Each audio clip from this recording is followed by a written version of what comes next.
Amis du hack, bonsoir, bienvenue dans Les Activistes, votre podcast sur l'actualité du hack, tous les lundis à 18h, pour parler de l'actualité du premier et à jamais club de football français, en partenariat avec France Bleu Normandie.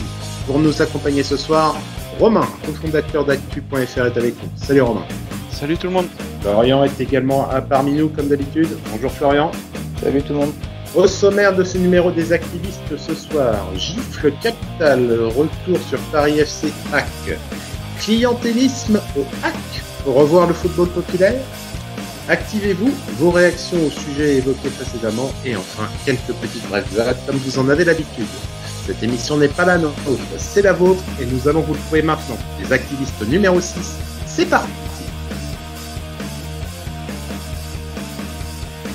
On commence tout de suite avec le retour sur le match de samedi soir entre Paris et le Hack. Le moins qu'on puisse dire, c'est qu'une baffe comme ça remet les idées en place.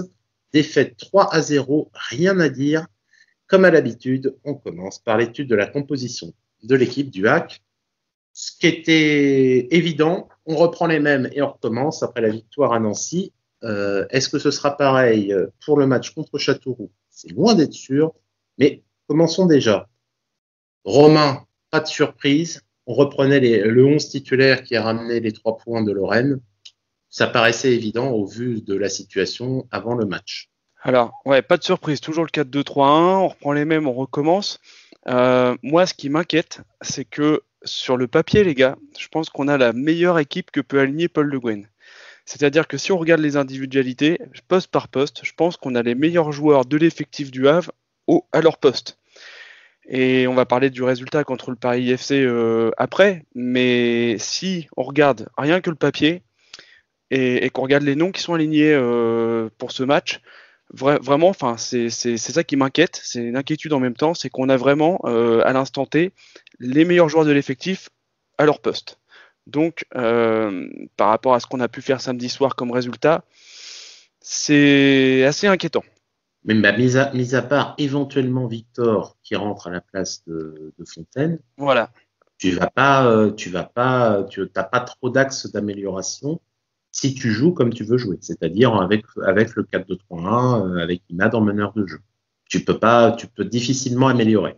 Ouais, tout à fait. Si on reste en 4-2-3-1, là, comme tu l'as dit, à part le retour de Lecal, qui pour moi a obligatoirement sa place dans ce 11, à condition qu'il soit encore une fois bien dans sa tête et 100% avec nous. Moi, encore une fois, Victor, je le voyais capitaine, brassard, etc. Cette année, joueur le meilleur de l'effectif, etc. C'est pas le cas pour le moment. On va attendre la fin de ce mercato. Mais voilà, à part Lecal, pour moi, encore une fois, on a les meilleurs joueurs alignés sur le papier de ce début de rencontre. Samedi soir, tu pouvais pas faire mieux. Oui, samedi soir, tu pouvais pas faire mieux. Alors du coup, moi quand j'ai vu la composition avant le match, je me suis dit, on change pas une équipe qui gagne, c'est le fameux adage que les entraîneurs respectent à chaque fois. On ne change pas une équipe qui a été solide défensivement, contre Nancy ça a été très solide avec Chibo et Arsoy. Et surtout enfin, on ne change pas une équipe quand on n'a pas d'autre solution. Comme on l'a dit, à part les cas, il n'y a pas très peu d'options qui peuvent remplacer les titulaires. Et on l'a dit aussi, c'est très court au niveau du banc pour remplacer un titulaire qui n'est pas bon. Donc quand on voit la compo, c'est tout à fait logique que le même 11 soit encore aligné. Est-ce que tu penses, tu disais dans ton explication que tu avais des options avant la rencontre et qu'à la fin elles ne tiennent pas. Qu'est-ce qui fait que ça ne tient plus maintenant après le match de samedi soir? Quand on commence le match, on est sur une série de 3 victoires à l'extérieur, quand même, sur les matchs qu'on a effectués. On a été solide sur les 2 derniers matchs à l'extérieur aussi. Et quand on arrive avec la compo, on se dit, on va peut-être pas marquer, mais on a été solide défensivement. Et au final, on s'en prend 3. Donc, C'est là où toute la perception de la chose est à revoir et que un match contre, alors mes souvenirs sont bons, donc on fait Nancy et Guingamp, ce sont pas des clubs qui ont fait un bon début de saison, c'est plutôt moyen, mitigé. Mais du coup, le PC, c'est une équipe qui a fait un très bon début de saison, et là, on voit la différence. On voit la différence d'envie, tranchant sur ce match. On va plus en détailler quand on parlera du match, mais quand on regarde la compo, on se dit c'est la meilleure qu'on puisse donner face à une équipe qui potentiellement joue une montée. Et on a vu le résultat. On va descendre le match gentiment. Dans le conducteur qu'on a fait, j'ai mis en première mi-temps qu'on me donne l'ennui. On s'est ennuyé dans cette première mi-temps, c'était effrayant. Il n'y a vraiment pas eu grand-chose à se mettre sous la dent. On arrive au vestiaire avec ce désavantage d'un but, mais comme Benoît Donquel disait, les deux équipes auraient dû être sanctionnées d'un 0-0, et je pense que sanctionner était le bon mot parce que vraiment c'était lent, c'était pas terrible. T'avais vraiment pas grand-chose à se mettre sous la dent. Et c'est la première impression, c'était l'inefficacité qu'on pouvait avoir dans les phases offensives et l'impossibilité de faire quelque chose. Romain, je sais pas si tu as eu le même ressenti que moi, mais on aurait pu jouer 10 heures sur le rythme de la première mi-temps. De Marconnet aurait été tranquille, de temps en temps un centre à récupérer à son point de pénalty, et puis c'était tout. Ouais, tout à fait. La première mi-temps, il n'y a pas grand-chose à retenir. Peut-être on souhaite bien rentrer dans le match, j'ai l'impression. Hein. On parle tous un peu du premier quart d'heure où on sent un hack quand même présent. C'est vrai que on peut tous aussi noter que le ballon circule bien, ou circulait bien en tout cas au début du match et en première mi-temps. Par contre, on n'en a absolument rien fait. Ça joue à la balle, ça joue à la baballe, ça circule bien, ça se trouve, mais pas au-delà de la ligne médiane. Pas au-delà de la ligne médiane, ou on va dire quelques mètres derrière, mais pas plus que ça. Et on a vraiment l'impression qu'il manque un lien entre milieu défensif, milieu offensif et l'attaquant. Il manque quelque chose. Ça se passe le ballon, mais sans rien créer du tout, quoi. Florian, tu avais à l'étude de l'ensemble de la statistique de match, tu nous as sorti une statistique qui était intéressante. C'est qu'au positionnement moyen des joueurs, Jamal Thiaré se trouvait derrière Imad Abdelli. Il était plus bas qu'Imad Abdelli sur le terrain. Ça veut quand même dire une chose, ça veut dire qu'il n'a pas de ballon et qu'il est obligé de descendre très bas pour aller le prendre. Ouais, et si on peut même pousser ça encore plus loin, si on regarde bien les joueurs sur les côtés, donc Meras et Cornet, il est limite légèrement derrière eux aussi. Donc ça veut dire deux choses. Déjà que Thierry est vraiment seul devant, et comme tu l'as dit, il est obligé de redescendre pour prendre le ballon. Mais aussi Abdelli, qui est devant Thierry. Est-ce que c'est normal? Je sais pas. Après, c'est un joueur offensif, donc évidemment, il faut qu'il soit devant. Il faudrait peut-être plus qu'il soit entre les lignes, comme on l'a dit, et essayer d'être le point relayeur entre ce milieu qui crée, qui se passe bien la balle, et l'accroche pour la finition. Ça revient au même. J'ai l'impression de me répéter tous les week-ends, mais le hack a du jeu, en tout cas de la création de ballon. Ils ont des joueurs qui sont doués à la passe, mais le problème est toujours le même, c'est de passer de création à finition. On a vu par exemple des centres qui sont passés pas très loin, genre je revois le centre, je crois que c'est Cornet pour Bonnet, qui me place une tête mais il la touche très peu.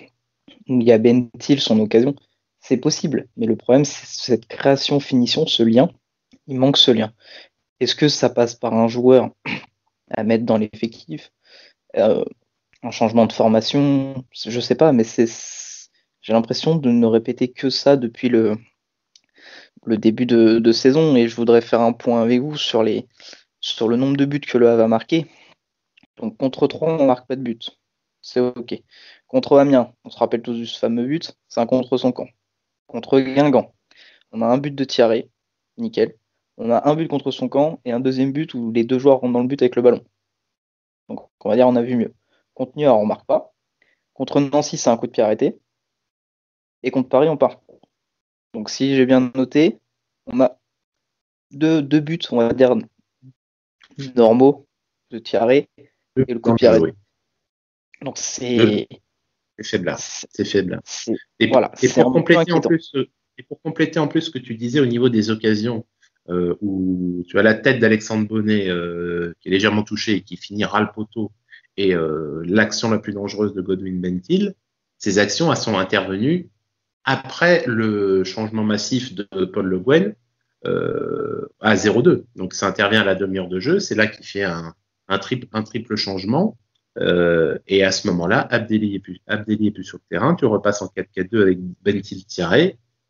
Et pendant 10 minutes, c'est à ce moment-là que tu as eu une sorte de sursaut, comme une piqûre d'adrénaline à l'équipe, qui fait que tout de suite, ça essaie de bouger, mais c'est sûr que c'est compliqué parce qu'en face, le Paris FC, t'as des bons joueurs, t'as René Girard à la manette, donc gérer une équipe défensive, ça il sait faire, il n'y a pas de souci.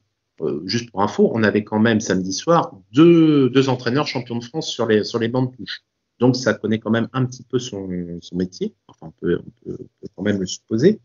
Et une fois que le Paris FC mène 2-0, c'est terminé, c'est verrouillé, ça ferme et il y a plus grand chose à faire. Et la deuxième mi-temps, t'as Julien Lopez qui fait son festival t'as la défense qui est très élastique. T'as Herzog qui essaie de combler les brèches, mais à un moment il se retrouve un peu tout seul à essayer de sauver les meubles et ça finit par le score qu'on connaît, donc le 0-3. Serait peut-être pas une mauvaise chose au final qu'on se prenne une telle claque, mais ça remet en perspective les propos de Paul Le Guen à propos du mercato qu'il avait tenu en conférence de presse vendredi, quand il disait que les résultats du week-end allaient décider beaucoup de choses. Et ben, le résultat de ce week-end va peut-être changer quelque chose au HAC. On le verra. Romain, est-ce que ouais. Oui, Florian. Avant, j'aimerais poser une question à Romain et même à toi, Gilles. J'ai cette sensation depuis quelques matchs que Thierry n'est pas utilisé comme il devrait l'être. J'en ai parlé un petit peu sur Twitter hier soir, ça s'est vu. Je ne pense pas que Thierry est un 9, un pur 9. Je pense que Thierry est un 9,5, pas un 10, un 9,5. C'est-à-dire un joueur qui gravite autour d'un attaquant comme il l'a fait avec Tino l'année dernière. Je vois Thierry comme un col bleu, j'aime bien cette expression. C'est le gars qui va décrocher. C'est un porteur d'eau, je suis tout à fait d'accord avec toi. Qui va décrocher, qui va aller chercher les ballons compliqués, qui va garder le ballon, qui va remiser sur son attaquant, qui va aller chercher les fautes, voir des pénaltys. Le nombre de pénaltys qu'il avait cherché l'année dernière, c'était impressionnant. Et j'ai l'impression que c'est ce qui manque. Et j'espère, parce qu'on nous a parlé d'un vrai attaquant qui allait arriver, j'espère vraiment que cette claque va faire bouger les choses, parce que si on n'est que avec Thierry cette saison devant, ça va être long, ça va être douloureux, et je pense que là, on parlera après du stade Océane, mais il n'y aura pas besoin de la jauge des 1000 personnes pour éviter que les gens viennent, parce que ça va être très triste. Au-delà de l'aspect sportif, s'il n'y a pas de spectacle, ça va pas donner envie un jour de venir.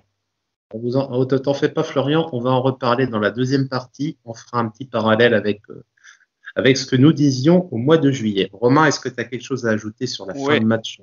Ouais, je voulais ajouter quelque chose. On sait depuis le début de saison, et on l'a tous ciblé, on a un problème de finition, on a un problème en attaque, et on sait pourquoi, et encore une fois, je pense que je vais le marteler, mais il manque un joueur.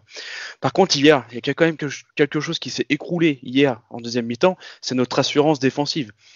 Gibaud, Ersoy ont assuré à Nancy la semaine dernière et ils étaient hyper rassurants en défense. On était content de les retrouver. Et entre deux, il y avait quand même eu un très bon intérim de Mayembo et de Basque, etc. Donc depuis le début de saison, on est quand même très solide défensivement et on avait quand même cette assurance avec le gardien. Et hier, deuxième mi-temps, tout s'est écroulé. Et je veux dire quand même, il faut quand même qu'on se pose des bonnes questions maintenant, parce que si on ne sait pas finir et si en plus on n'a plus d'assurance défensive, là ça va être compliqué.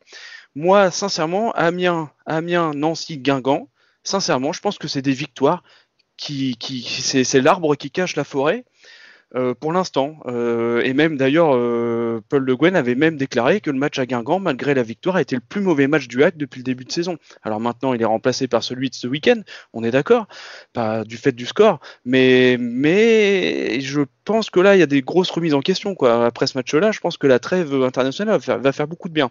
Espérons en tout cas que ça remette certaines idées en place et qu'on pourra le faire. Premier temps de passage actuellement. Nous en sommes maintenant à 7 journées. 6 ou 7 journées. 6 journées. Le HAC est actuellement 11e à 4 points du leader. Romain, tu voulais qu'on descende un petit peu le classement, voir un petit peu où on est. Donc 4 points, 11e, ça donne déjà une idée de ce que va être cette Ligue 2, toujours très compacte, où une défaite te fait dégringoler, une victoire te fait caracoler en tête. Qu'est-ce que tu retiens, toi, du classement actuellement. Alors, actuellement sur le podium, on a le Paris FC, Grenoble et Sochaux. Début de saison sur Twitter, après le premier match, j'ai dit le Paris FC va falloir certainement compter sur eux cette année. Nouvel actionnaire, ils ont beaucoup investi. Après, il fallait que la mayonnaise prenne, mais visiblement, ça prend. Ils ont 4 gagnés, 1 nul et 1 perdu. Donc, ils sont premiers, ils ont 13 points. Et je pense qu'ils seront, personnellement, je pense qu'ils seront là jusqu'à la fin, au moins dans les 5 premiers. Grenoble, Sochaux, comme tu l'as dit, le Havre se trouve à la 11e place. On n'est que à 4 points de la première place, c'est la Ligue 2.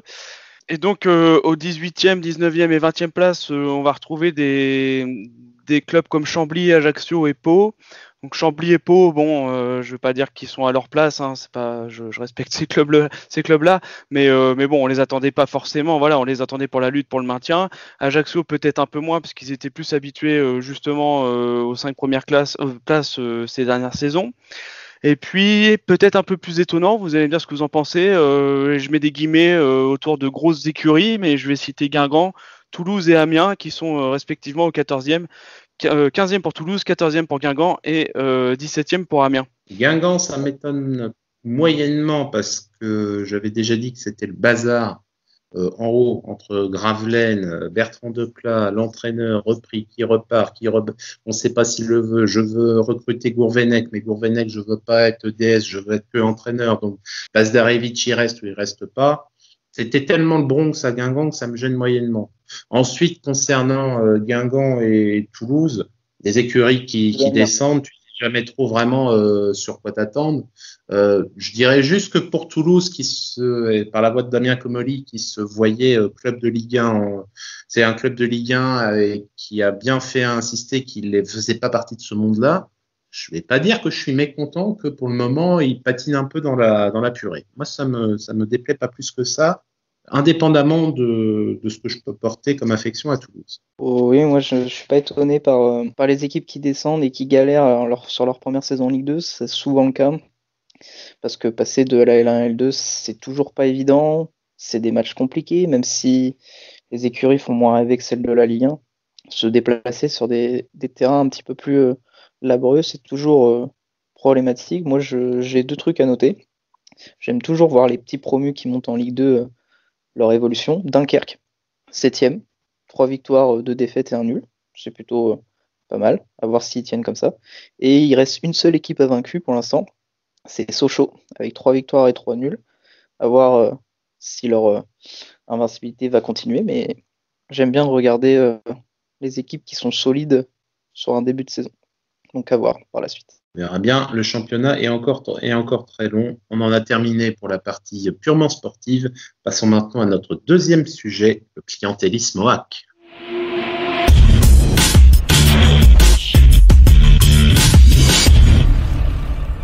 Clientélisme au HAC, au revoir le foot populaire. De quoi il s'agit ? Comme vous le savez, il y a eu un arrêté préfectoral qui a été décidé et qui va baisser probablement la jauge du stade Océane contre Châteauroux à seulement 1000 personnes. Je voulais qu'on revoie avec vous. On va relire rapidement le message billetterie qui a été diffusé sur le site du HAC et on va essayer de voir un petit peu ce qu'il en est. Déjà, juste qu'on commence là. Dans un souci d'équité et de représentativité, le HAC a décidé de séquencer l'accès au stade pour ses abonnés en fonction de la gamme souscrite en début de saison. Là, déjà, quand on commence à lire ça, il y a un petit peu de sueur froide qui coule dans le dos. Et quand on lit la suite, on comprend vite ce qu'il en est. Le HAC a décidé de faire rentrer les gens par rapport à l'abonnement auquel ils ont rentré. Donc, les abonnés 100%, ceux qui ont payé le plus cher, à partir du 5 octobre sur Internet, à partir du 7 via HAC Shop. Ensuite, les abonnés Passion, la gamme en dessous, à partir du 9 octobre sur Internet et également au HAC Shop. Et enfin, les abonnés Welcome, donc ceux qui ont l'abonnement d'entrée de gamme, à partir du 12 octobre sur Internet et à partir du 14 octobre au HAC Shop. En clair, si malheureusement je comprends bien, on va laisser d'abord les abonnés en 100% qui ont payé le plus cher prendre leur place pendant quelques jours. Ensuite, les abonnés Passion auront droit au week-end avant le match. Et enfin, les abonnés Welcome prendront ce qui restera, et c'est-à-dire probablement pas grand-chose. Je ne voulais pas dire avant, on vous l'avait dit, messieurs, dames, pendant le numéro 0 que nous avions fait en mois de juillet, mais tout doucement, les supporters laissent place aux clients, d'où le terme clientélisme au HAC. Romain, qu'est-ce que tu penses de cette magnifique évolution que nous avons dans les rapports entre le club et ses principaux fans? Alors, est-ce qu'on pouvait s'y attendre? Parce que j'ai envie de dire que c'est un peu dans la continuité de la saison dernière, hein. Il y a déjà eu des clashs avec les différents groupes de supporters pour différents sujets, diverses et variés. Mais finalement, on met le petit drapeau américain et puis on continue dans la même lignée que certains choix qui ont pu être faits par Vincent Volpe depuis qu'il est à la tête du club. Je voulais rappeler le résultat du petit sondage qu'on a fait sur Actu-FR. On a demandé quel était le sentiment des followers suite à ce communiqué du HAC par rapport à la billetterie là, pour la jauge à 1000 personnes. On avait proposé 4 choix, si c'était logique, s'ils étaient tristes de cette communication, s'ils étaient en colère par rapport à cette communication, et des personnes qui en avaient laissé le choix de ne pas se prononcer. Et c'est le en colère qui l'emporte loin devant avec 41%. Donc visiblement, ça passe pas auprès des abonnés et on peut comprendre puisqu'on sait très bien que les abonnés Welcome sont bien souvent je vais le lâcher, mais sont bien souvent les plus passionnés aussi. Et donc visiblement, et on peut le comprendre, ça passe pas du tout auprès de ces abonnés-là. Florian, quel est ton sentiment? Moi, quand j'ai vu ce mail, cette annonce, j'ai voulu séparer 3 étapes importantes de ce communiqué. Tout d'abord, première partie, le HAC subit cette jauge des 1000 personnes. On va pas leur dire qu'ils ont envie, ils ont plus envie d'avoir 5000 personnes que 1000. Donc sur ce côté-là, il n'y aura rien à leur reprocher. La deuxième partie, celle qui a fait un petit peu crier des dents, mais pour ma part, moi je trouve ça logique, c'est des places pour les partenaires. Alors je peux comprendre que certains ça énerve, mais il faut prendre aussi en compte que ces acteurs financiers sont importants pour le club. Parce qu'il ne faut pas faut les caresser dans le sens du poil. Ce sont des acteurs qui injectent de l'argent dans le club, qui servent pour les infrastructures, mais aussi le mercato. Donc évidemment, il faut les aider. Enfin, il faut les aider. Il faut leur faire plaisir. Je sais que pour certains, c'est pas évident, je peux comprendre. Et là non plus, j'ai rien à leur reprocher. Là où je reproche quelque chose, c'est pour le dernier point, c'est faire passer les abonnés les plus chers en priorité. Pour moi, un siège est un siège, est une personne. Alors ça va un peu à l'encontre de ce que je dis avant, sur le fait que plus les gens mettent d'argent avec les partenaires, mieux ça fait vivre le club. Mais là, on parle de fans. On parle de fans, on ne parle pas d'acteurs financiers. Pour moi, ça va à l'encontre de ce côté fan, supporter, de passion, de ce qu'on doit dégager dans un stade. Comme on l'a si bien dit, souvent, les fans les plus bruyants et les plus passionnés sont dans le COP. Je prends mon exemple. Je suis dans le COP depuis quelques années maintenant, d'abord en étudiant, puis ensuite en salarié, je dirais modeste. Dans ces tribunes-là, on voit de tout. J'ai vu des PDG d'entreprises y être. J'ai vu des jeunes qui sont soit étudiants, soit avec leurs parents, qui sont, on va dire, lycée. J'ai vu des gens excusez-moi pour l'expression, se casser le cul toute la semaine pour préparer des tifos, des petits événements pour les matchs. Alors là, évidemment, avec le Covid, il y en aura moins. On a cette sensation que le COP n'est plus le cœur et les poumons, l'âme du stade, du HAC, alors que ça doit être l'acteur majeur de chaque rencontre. C'est là où il y a le plus d'ambiance, avec aussi maintenant en face le COP Océane, à qui je passe le bonjour, car c'est toujours important de faire vivre le club de l'intérieur. Là, moi j'ai un petit peu d'énervement, je vais pondérer mon propos pour les associations de supporters aussi, parce que, comme je le dis, eux, ils se cassent le cul toutes les semaines pour essayer de faire vivre le club, et là, vous passerez en dernier, les gars. Alors que les mecs, ça se trouve, ça fait 15 ans, 20 ans qu'ils sont là à prendre leur abonnement, et là, vous passez en dernier, quoi. Donc c'est étonnant. J'ai l'impression que, ouais, que c'est pas, le club n'est pas dirigé par un acteur porté football, soit à travers les émotions, c'est une entreprise. On en avait parlé il y a quelques temps.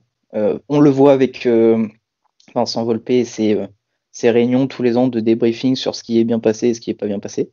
Le Havre n'est plus un club de foot, le Havre est une entreprise. Et j'ai cette sensation supplémentaire que alors que les 1000 places, ça n'arrange pas le club, mais on va lier l'utile à l'agréable parce que cette situation est certes gênante financièrement, mais si jamais avec les déconvenues sportives, mais aussi le manque de recrutement mercato, c'est mieux de ne pas avoir le COP. Parce que pourquoi le COP, c'est eux qui vont pousser les gueulantes. C'est pas l'abonné sur le côté qui va payer, je dis une bêtise, 200 € son abonnement, qui va mettre une énorme banderole avec Volpé, tu gères comme une merde. Ça, c'est le COP qui fait ça. Et là, mettre moins de gens dans le COP, c'est aussi éviter tous les débordements qu'on a pu voir par le passé, donc les envahissements de terrain contre QRM, les banderoles l'année dernière contre le prix des places, les banderoles aussi qu'on a eu contre Tanchot, tout ça. Et ça évite tout ça. Alors certes, 5000 personnes, peut-être qu'il n'y aura pas eu ces banderoles, mais au moins, avec cette option, on évite le pire entre les supporters au stade et la direction. Ce qui me fait mal quand même, c'est qu'il faut se rappeler d'où on vient. Hein. On a connu des présidents qui s'appellent Jean-Pierre Hureau, qui s'appellent Jean-Pierre Louvel. On leur reprochait beaucoup de choses. Je pense que la sélection par l'argent, ça n'a jamais été pour eux un critère. Et là, on a eu l'année dernière le problème sur le prix des places qui était élevé. Ça a été le début a commencé avec Châteauroux et le Paris FC. L'année dernière, ça a continué. Il y a eu une tentative de colmater les brèches l'année dernière. La seule chose qu'on a récupérée, c'est que les places ont encore pris 1 à 2 € de plus au niveau du ticket. Tu rajoutes encore une couche cette année avec une sélection par l'argent qui dit pas son nom, mais qui est ça, parce que sauf à ce qu'il y ait des quotas réservés au niveau de types d'abonnement, mais c'est pas du tout ce qu'on comprend par rapport à l'étude, au message qui est évoqué. Ça veut clairement dire t'as pas pris le plus cher, et ben tu passes après, et ben tu comptes pas. Je voudrais partager 3 solutions que j'ai retenues sur Twitter là de nos followers, qui paraissent pourtant évidentes et simples. Si vous me permettez, je partage 3 solutions. Il y a Polo et Lâche qui propose donc d'ouvrir la billetterie le jour X à l'heure Y pour tous les abonnés. Et après, il dit que c'est au plus rapide et au plus motivé surtout, et tout le monde aura sa chance. Ensuite, on a aussi Nol Magic qui dit que c'est simple. Il y a 2000 abonnés à peu près. Le club accepte 2/3 de ses abonnés sur les 1000 places possibles. Ça fait 666 abonnés autorisés. Et donc finalement, il propose que chaque abonné peut voir un match sur 3 pendant tout le temps que cet arrêté sera en vigueur. Ou alors d'autres choix de plus haut, mais au moins pour cet arrêté à 1000 places. Et puis je voudrais partager une dernière solution proposée, c'est tirage au sort pour tout le monde. Pourquoi pas, comme ça chacun aura sa chance. Et en fait, on note les gens qui ont été tirés au sort une première fois, et eux ne seront pas tirés au sort la deuxième fois, etc. Et comme ça fait aussi un roulement. Mais à chaque fois, il y a un tirage au sort quand même. Dans tous les cas, de toute façon, c'est des solutions qui conviennent pas. On en revient à la discussion qu'on avait sur la fin du championnat l'année dernière, comment il fallait faire. Il n'y a que des mauvaises solutions. Mais je crois que le problème, c'est que parmi les mauvaises solutions qui ont été proposées, on a choisi la pire. On a choisi la pire symboliquement en plus. On a vu passer des messages. Je vais pas redire les noms des tweetos parce que je veux pas déformer leurs propos, et c'était suffisamment émouvant à lire pour ne pas changer une virgule à ce qui avait été dit. Et quand tu lis, mais moi je suis pauvre, je suis smicard, je me défonce toute la semaine, et le seul plaisir que j'ai, c'est qu'une fois toutes les 2 semaines, j'ai posé mes fesses au Stade Océane pour voir mon équipe, et qu'on me dit, t'as pas payé assez cher pour mériter d'y aller, alors que tu es peut-être abonné depuis 10 ou 15 ans, ça devrait quand même faire réfléchir certaines personnes quant au rôle social qu'ils ont. Il n'y a pas que des nouveaux, il y a quand même des gens dans ce club qui sont là quand même depuis des années. Donc à un moment, il faudrait peut-être que ceux-là disent aussi, ça ne peut pas marcher. À un moment, WAC, ça ne va pas le faire. Et si tu veux te réserver uniquement tes places à ceux qui payent du pognon, à un moment, tu n'auras plus personne. Donc, est-ce qu'on remet un peu les pieds sur terre? Est-ce qu'on veut que ce stade, il se remplisse, oui ou merde? Je veux à un moment que ça avance, et là, ça n'avance pas, ça va dans le mauvais sens. Si vous voulez plus de supporters, vous ouvrez votre tribune avec vos VIP et vos abonnés qui payent 250 balles minimum à l'année, vous le dites, et nous, comme des cons, on fera autre chose le samedi soir. On a peut-être mieux à faire que de se faire prendre pour des cons. Je pense qu'on n'a rien à ajouter de plus. Tout est dit sur ça. Allez. J'ai l'impression que personne n'écoute. L'année dernière, on leur a dit que Le Havre était une ville populaire avec forcément des hauts salaires et ils n'ont pas écouté. Et j'ai l'impression que cette année, ils n'écoutent pas non plus. Voilà, en fait, c'est tout bête. Tout doit être dans le dialogue. Ils ont cette année ouvert enfin le local pour l'association des supporters. On se dit, oh, un pas en avant, 3 pas en arrière. Je pense que nous avons tout dit, messieurs. Je pense qu'on ne va pas pousser plus loin parce que je pense qu'on risquerait d'être vraiment vulgaire et ce serait dommage de se faire censurer par YouTube pour ce que nous allons dire. Allez, on continue avec les réactions, chers amis internautes. C'est à vous. Activez-vous, c'est maintenant.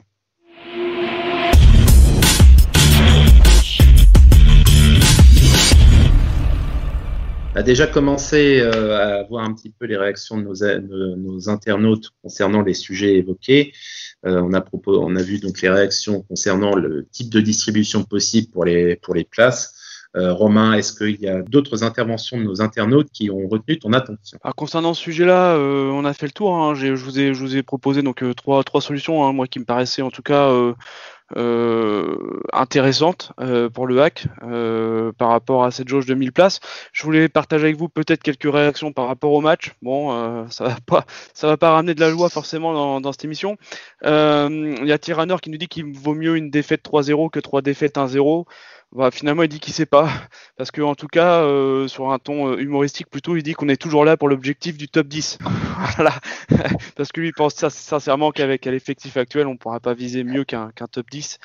Après, on a Fanatique du 76-13 qui s'agace un peu, j'ai envie de dire, du discours où on dit qu'on vise toujours la montée en Ligue 1.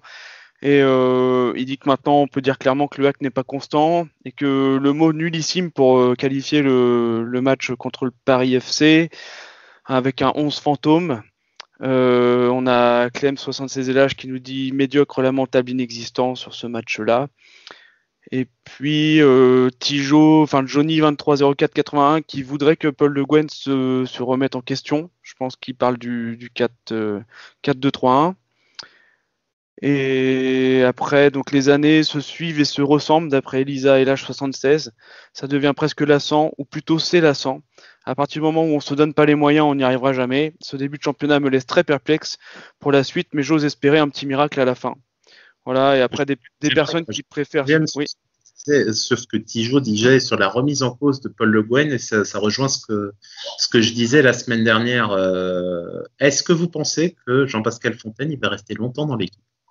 Parce que là, ça commence à se voir en fait. J'ai même eu des supporters qui étaient à Charletier hier qui m'ont clairement dit, mais ils l'ont pas vu. C'est même pas que ils l'ont pas vu. Et donc tout le monde en a pris pour son grade. Jean-Pascal, c'est le dernier des Mohicans. Est-ce qu'il sera titulaire pour le prochain match? J'aimerais savoir. Parce que à un moment, si tu rentres dans l'art de certains de tes titulaires, eh bien, il y en a certains qui ont été faits. Alex Bonnet, il a été mis sur le banc. Vous l'avez entendu? Non. Et ça se passe bien. Et quand il rentre, il fait son boulot. Et peut-être que Jean-Pascal Fontaine, il va falloir que le totem d'immunité soit remis en question rapidement. Fontaine, ça doit être le fameux fils de l'entraîneur qu'on voit jouer sur les dimanches en district. Le gars, il est peut-être moins bon, mais vu que c'est le fils de l'entraîneur, il joue. Donc j'ai l'impression que c'est un peu ça. Ou alors il a des parts dans le club, et du coup ils font, vu qu'il a des parts, il faut le faire jouer. Non, je sais pas. Il doit montrer des trucs à l'entraînement qu'on voit pas. C'est la seule explication que j'ai. Ouais, je rejoins Florian. Je n'ai pas d'explication, donc je pense que ça se passe à l'entraînement. Il y a des choses qu'on voit pas. Sinon, je ne l'explique pas.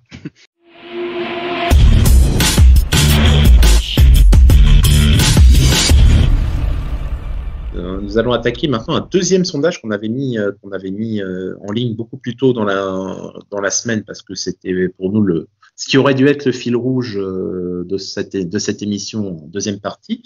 Ça concerne le mercato. En attendant la recrue. Romain, on a mis donc, quelle était la question du sondage concernant le mercato et quels en sont les résultats? Donc on avait évoqué en fait que la fermeture du mercato approchait, hein, il restait une semaine au moment où on a posté le sondage. Paul Le Guen avait déclaré juste avant pouvoir viser le top 5, voire le top 2 avec l'effectif actuel, donc c'était avant, je crois que c'est avant le match de Nancy quand même, hein, qu'il avait déclaré ça. Yes. Et donc la question était simple, pensez-vous que le HAC va recruter un attaquant, sous-entendu avant la fin du mercato bien sûr, et donc c'est le non qui l'emporte avec 63% des voix face au oui. Donc visiblement les supporters et les followers sont plutôt pessimistes sur l'arrivée d'un attaquant. On a pu lire cette semaine dans la presse, ou en tout cas sur Twitter, que il y aurait des bruits encore de couloir qui fait que ça bougerait peut-être d'ici lundi. Je ne sais pas ce que vous en pensez les gars. Par rapport aussi au match de ce week-end contre Paris, peut-être que c'est ce match qui va faire bouger les choses. En tout cas, moi je l'espère. Il y a deux choses qui sont arrivées cette semaine. On a aussi vu dans le sens des départs, par contre, qu'il y aurait éventuellement un intérêt du Red Bull Salzbourg sur Imad Abdelli. Et on a vu hier que Godwin Bentil, sur la demi-heure qu'il a joué, il y a peut-être quelque chose à en faire. Donc oui, ça peut influer, ça en revient à ce qu'on dit de semaine après semaine sur l'organisation tactique de Paul Le Guen, à savoir s'il garde son 4-2-3-1, tu peux peut-être faire le café avec deux attaquants, même si c'est limite. Si tu repasses en 4-4-2, c'est sûr que ça va pas le faire. Pour information, je suis allé voir le classement du championnat marocain hier.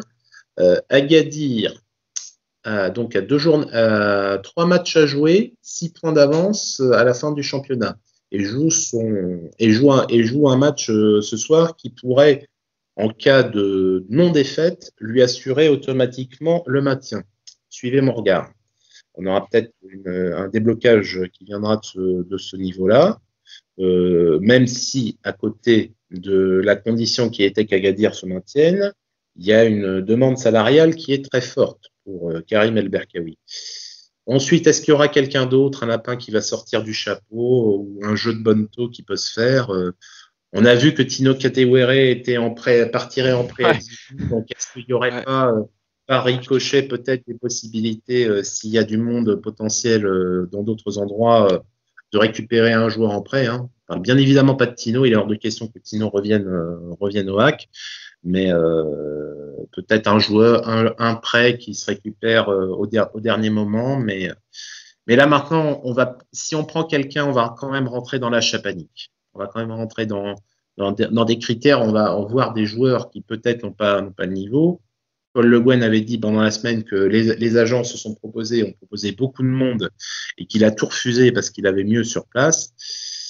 Oui, mais là maintenant, là, ça dépend maintenant, c'est soit tu installes ton 4-2-3-1 et tu demandes sérieusement à ton meneur de jeu de hausser un cran, soit tu retournes sur ton fondamental en 4-4-2, et dans ce cas-là, 1, tu recrutes un attaquant, et 2, tu assumes le rôle que doit jouer Imad Abdelli dans ton effectif. Voilà. Florian, je ne sais pas si tu as quelque chose à rajouter là-dessus. Non, vous savez, moi, l'attaquant, on en a parlé, je sais plus dans quelle émission, hein. On le sait depuis janvier. Voilà. Il n'y a pas grand-chose à dire. Et là, on s'active le 3. Le 3 octobre, dans 2 jours. J'ai l'impression d'être le HAC, en fait. Ce sont des étudiants à l'université. Ils font tout le dernier jour, dernière semaine. C'est impressionnant. Et parce qu'on s'est pris une claque, c'est peut-être à cause de ça.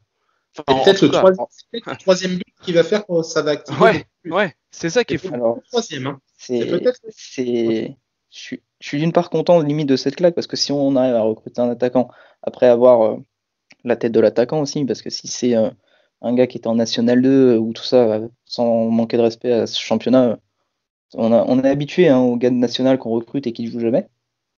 Et puis surtout, je rajouterais, c'est que la bonne pioche de National, tu vas pas la faire au bout du mercato. mercato. La bonne pioche de National, au contraire, si tu veux la faire, tu la fais tout de suite. Parce que s'il y en a un autre qui a vu la bonne pioche, il va aller le faire, il va le faire avant toi. Les bonnes pioches de fin de mercato dans vraiment les divisions inférieures, donc même pas National, mais plutôt National 2 ou National 3, c'est pas maintenant que tu les fais. Tu les fais pour la reprise, sinon ça le fait pas. D'autant plus que normalement, ces joueurs-là sont en fin de contrat automatiquement à la fin de la saison, parce que soit ils sont amateurs, soit ils sont sous contrat fédéral qui s'arrête à la fin de la saison. Ouais, Donc, il faut les préparer physiquement à la Ligue 2 en plus. Hein. Il y a un temps de prépa, quoi, avec ce genre de profil. oui, moi, c'est ça qui m'énerve. On le sait depuis janvier. On le sait depuis janvier. On a 10 millions qui sont partis. Enfin, qui sont arrivés. Je dis pas de mettre 10 millions sur un attaquant, mais on le sait depuis janvier. Je sais pas qui s'occupe du recrutement au HAC, mais il faut des explications. Je veux bien qu'on refuse des profils, mais putain, mais c'est avant tout Paul Le Guen en personne qui a les rênes en main. Hein. Après, il y a forcément, évidemment, il y a des gens qui vont voir les joueurs pour lui, etc. Mais c'est lui le manager général. Hein. C'est lui qui a les cartes du recrutement dans ses mains. Hein. Pour moi. Après, est-ce qu'il sait quelque chose pareil qu'on sait pas? Genre, il se dit, on recrute personne, on fait radar, et quand le mercato est fini, on lance Benty et il nous en plante 30. Est-ce qu'il a cette carte-là en main? Alors, si c'est ça, c'est un grand bluffeur et je le respecterai à vie. Mais moi, je reviens en même, on l'a toujours dit. Il y a Thierry qui se pète, c'est foutu. Déjà que Thierry se pète pas, on marque pas beaucoup. Alors, si Thierry se pète. Il y aura peut-être je pense, à l'heure actuelle, chers amis auditeurs, nous enregistrons, nous sommes dimanche, il est 10h55. Peut-être qu'au moment où vous écouterez cette émission, les choses auront évolué depuis. Pour le moment, nous sommes assez pessimistes sur une potentielle recrue pour l'équipe masculine. Il y aura sûrement peut-être une sortie de loft. On devra peut-être se contenter juste d'une sortie de loft de Hervé Bézil quand il aura décidé de rendre sa carte d'abonnement à l'infirmerie du HAC, et d'Alan Zabana où il sortira peut-être de la poussière pour dire coucou.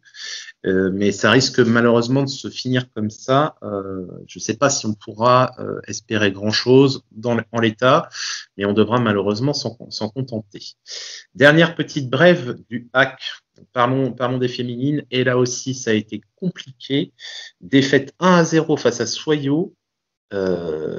Et ça a fait très mal. Vous avez vu, je pense, l'interview de Thierry Huznard. Il a clairement dit, bah ouais, c'est pas mal, mais en face, ça fait juste ce qu'il faut pour se maintenir, et ça sait se maintenir depuis des années.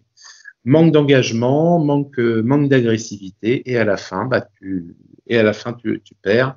À un moment, on pourra pas demander de faire des miracles tous les week-ends pour sauver les meubles. Romain, Florian, vous avez quelque chose à ajouter? Ouais, je voulais juste préciser que Soyaux, c'est quand même un club qui existe depuis 1968, que c'est le plus ancien club de France évoluant en division 1 féminine. Un historique. Ouais. Historique, voilà. Vice-championne de France 5 fois. Donc bon, il y avait un client en face quand même pour ce match. Comme le week-end dernier face au Paris FC, hein, il y a du client. De toute façon, maintenant elles sont en D1, donc ça sera tous les week-ends comme ça. Mais moi j'ai vu le match et ça manque d'agressivité et ça manque encore de fond. J'ai envie de dire de fond physique. Ça de la 70e, il y a plus les filles sont plus là physiquement quoi. Hein. C'est difficile.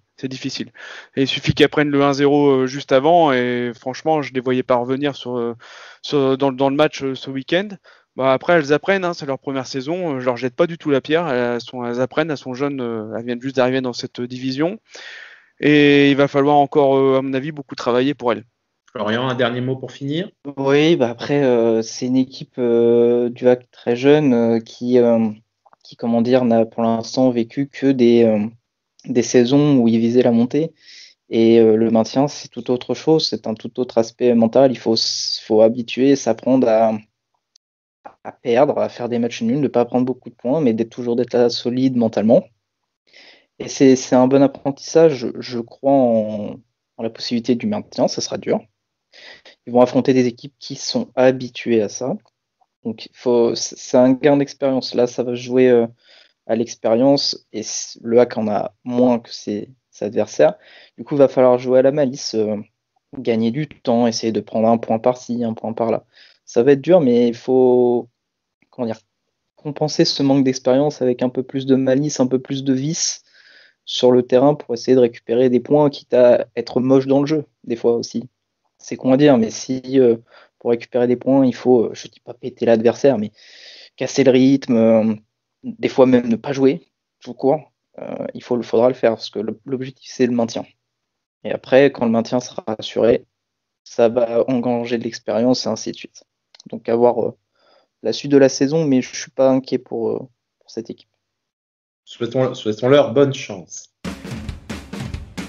Et c'est fini pour ce soir. Nous vous remercions de nous avoir suivis. Pour ne pas manquer nos prochaines émissions, abonnez-vous à notre chaîne YouTube, laissez-nous un pouce bleu, un commentaire et mettez la cloche afin d'être prévenu dès la sortie. Retrouvez-nous également sur toutes les plateformes de podcast ainsi que sur Twitter, @actu_fr, et vous pouvez nous laisser des messages avec le hashtag activiste au pluriel. Rejoignez-nous également sur le site actu.fr pour recevoir nos alertes articles et le concours de pronostics. Vous nous retrouverez dans les journaux matinaux de notre partenaire France Bleu Normandie chaque jour de match. Vous retrouvez également 100% C'est les Marines du lundi au vendredi entre 18h et 18h30 avec François Manoury et Greg Godefroy, où vous pourrez gagner des places pour les matchs du Hack au Stade Océane. Profitez-en. Nous vous souhaitons une bonne soirée. À bientôt pour le prochain numéro des Activistes. Et en attendant, allez le Hack!